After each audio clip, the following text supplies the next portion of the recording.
Welcome back to Keerthi Soumya's kitchen. இன்றைக்கி வீடியோவில் ஒரு sweet recipe Deepavali special adhirasam தான் செய்ய போகிறோம். இந்த அதிரசம் செய்யறதுக்கு மாவு பிசைஞ்சு 3 நாள் ஊற வைக்கலாம் தேவையில்ல. மாவு பிசைஞ்ச உடனே சுடலாம். இந்த இன்ஸ்டன்ட் அதிரசம் எப்படி செய்கிறதுன்னு பார்க்கலாமாங்க.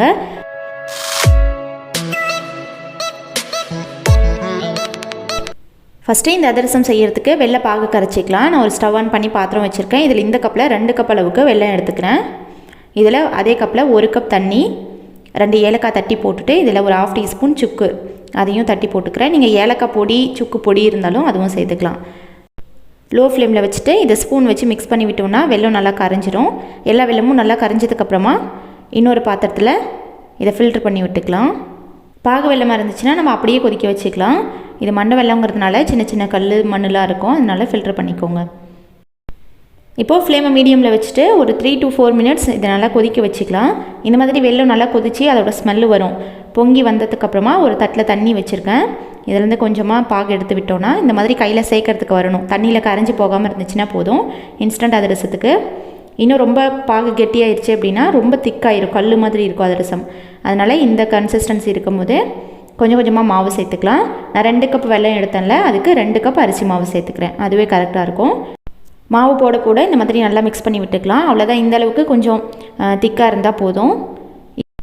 அதே பாத்திரத்தில் வைக்கக்கூடாது, அதனால் ஒரு சின்ன பாக்ஸில் மாற்றி வச்சுக்கலாம். மாவை எல்லாத்தையும் எடுத்து இதில் போட்டுட்டு மேலே லைட்டாக கையில் எண்ணெய் தடவிட்டு அதை இந்த மாதிரி தட்டி விட்டுக்கோங்க, மேலே மாவு காஞ்சி போகாமல் இருக்கிறதுக்கு.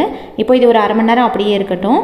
1/2 அன் ஹவருக்கு அப்புறமா கை வச்சு அந்த மாவை நல்லா கொஞ்சம் கெட்டியாக இருக்கும், அதனால் கையில் மிக்ஸ் பண்ணி விட்டோன்னா கொஞ்சம் இலக்கமாக அதிரசம் தட்டுற ஷேப்புக்கு வந்துடும். இப்போ அதுலேருந்து கொஞ்சமாக எடுத்துகிட்டு ஆயில் கவர் மேலே வச்சுக்கலாம். வச்சுட்டு இந்த மாதிரி க்ளோஸ் பண்ணி மேலே இந்த மாதிரி ஒரு தட்டு வச்சு ப்ரெஸ் பண்ணோம் அப்படின்னா அதிரசம் ஷேப்புக்கு வந்துடும். நீங்கள் கையிலேயே கூட தட்டிக்கலாம். இப்போது சென்டரில் ஒரு ஓட்டை போட்டுக்கிறேன். ஓட்டை போடாமலும் செய்யலாம். ஆயில் பெப்பருங்கிறதுனால லேசம் எடுத்து விட்டோம் அப்படின்னா கையில் வந்துடும். இப்போது எண்ணெயில் போட்டு பொரிச்சிக்கலாம். ஸ்டவ் ஆன் பண்ணி வானலில் எண்ணெய் வச்சுருக்கேன். அதிரசம் போடுறதுக்கு எண்ணெய் மீடியம் ஃப்ளேமில் தான் இருக்கணும். ரொம்ப ஹை ஃப்ளேமில் இருந்துச்சுன்னா ஒன்று அதிரசம் பிரிஞ்சு போயிடும், இல்லைனா ரொம்ப டார்க் கலராக கருகி போயிடும். அதனால் லோ ஃப்ளேம்லேயே வச்சுக்கோங்க. அதிரச கலர் இந்தளவுக்கு சேஞ்ச் ஆகியிருக்கணும், நல்லா ப்ரௌன் கலராக. நம்ம எண்ணெயிலேருந்து எடுத்து வச்சதுக்கப்புறமும் அதிரசம் வெந்துட்டுருக்கோம், அதனால் கொஞ்சம் லைட் கலர் இருக்கும் போதே எடுத்துருங்க, ரொம்ப டார்க்காக விட வேணாம். இப்போது இதை இன்னொரு சைடு திருப்பி போட்டு பொறுமையாக வேக வச்சுக்கணும். நீங்கள் ஒவ்வொரு அதிரசமாக கூட சுட்டு எடுக்கலாம். இதே மாதிரி பொறுமையாக எல்லா அதிரசமும் சுட்டு எடுத்துக்கிறேன்.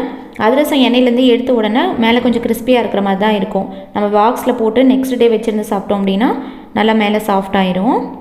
நம்ம இன்றைக்கி அதிரசம் செய்யறதுக்கு அரிசி மாவு வச்சு செஞ்சுருக்கோம், இடியாப்பு மாவு வச்சு. நீங்கள் அரிசி ஊற வச்சு அதை அரைச்சி அந்த மாவில் கூட செய்யலாம். அதுக்கு பாகுபதம் கொஞ்சம் அதிகமாக இருக்கணும், கையில் எடுத்து உருட்டுற அளவுக்கு வரணும். அது மட்டும் பார்த்து செஞ்சுக்கோங்க. அவ்வளோதான், இதே மாதிரி நான் எல்லா அதிரசமும் செஞ்சுட்டேன். ரொம்ப சூப்பராக இருக்கும். ஃபஸ்ட்டு நாள் கொஞ்சம் கிறிஸ்பியாக இருக்கும், நெக்ஸ்ட் டே வச்சுருந்தோன்னா சாஃப்டாயிரும். இந்த ரெசிபி நீங்களும் ட்ரை பண்ணிவிட்டு ஃபீட்பேக் கமெண்ட்ஸில் சொல்லுங்கள். இந்த வீடியோ பிடிச்சிருந்துச்சுன்னா லைக் பண்ணுங்கள், ஷேர் பண்ணுங்கள். கீர்த்தி சௌமியாஸ் கிச்சனை சப்ஸ்கிரைப் பண்ணுங்கள். தேங்க்ஸ் ஃபார் வாட்சிங்.